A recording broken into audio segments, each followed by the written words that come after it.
நண்பர்களே, நம்ம இப்போ பார்த்துக்கிட்டு இருக்கிறது அருள்மிகு ஆருத்ர கபாலீஸ்வரர் கோயில், ஈரோடு.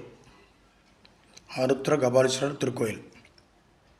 ஈரோடு டு பன்னீர்செல்வம் பார்க் வரோம். பன்னீர்செல்வம் பார்க்லேருந்து ஒரு 1/2 கிலோமீட்டர் தான் இது வாக்கபிள் டிஸ்டன்ஸு. இந்த கோயில் காலை 6 மணிலேருந்து மதியம் 12 மணி வரைக்கும் திறந்திருக்கும். நடை மூடிடுவாங்க 12 மணிக்கு மேலே.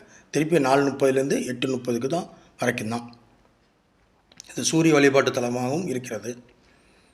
மற்றும் மிக முக்கியமான ஒரு இது, ஆண்டுதோறும் சூரிய கதிர்கள் இரவின் மேற்படுகிறது. எப்போ அப்படின்னா, சிவன் மீது ஆண்டுதோறும் மாசி மாதத்தில் 25, 26, 27ஆம் தேதிகளில் சூரிய கதிர் படும். அந்த நிகழ்வு பார்க்கலாம் நீங்களே.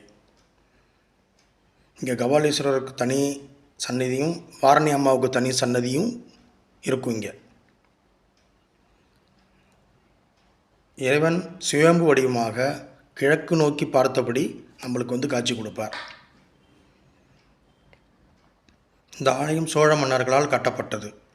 1800க்கு முன்னாடியே இருக்கிறதா கல்வெட்டுகளையும் கூறப்படுகிறது. இங்கே கல்வெட்டு கிடச்சிருக்கு.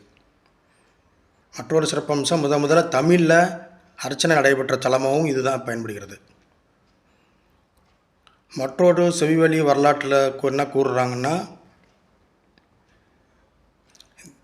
தேவகுருவின் சாபத்தால் ரம்பையும் ஊர்வசி மானிட பிறவியாக சீர்நல்லார் பெருநல்லார் என பெயர் பெற்று பூலோகத்தில் பிறந்துள்ளார்கள். அவர்கள் இந்த தலத்தில் சிவனை வழிபட்டதாகவும் கூறப்படுகிறது.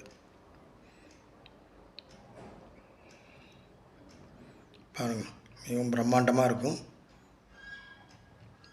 இரும்பு தூண்கள், கல்களால் கட்டப்பட்டது தூண்கள் பாருங்கள், கருங்கற்களால் மிகவும் அழகாக இருக்கும்.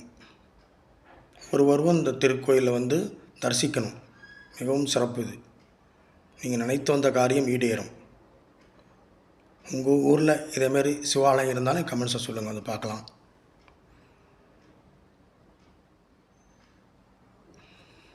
நன்றி.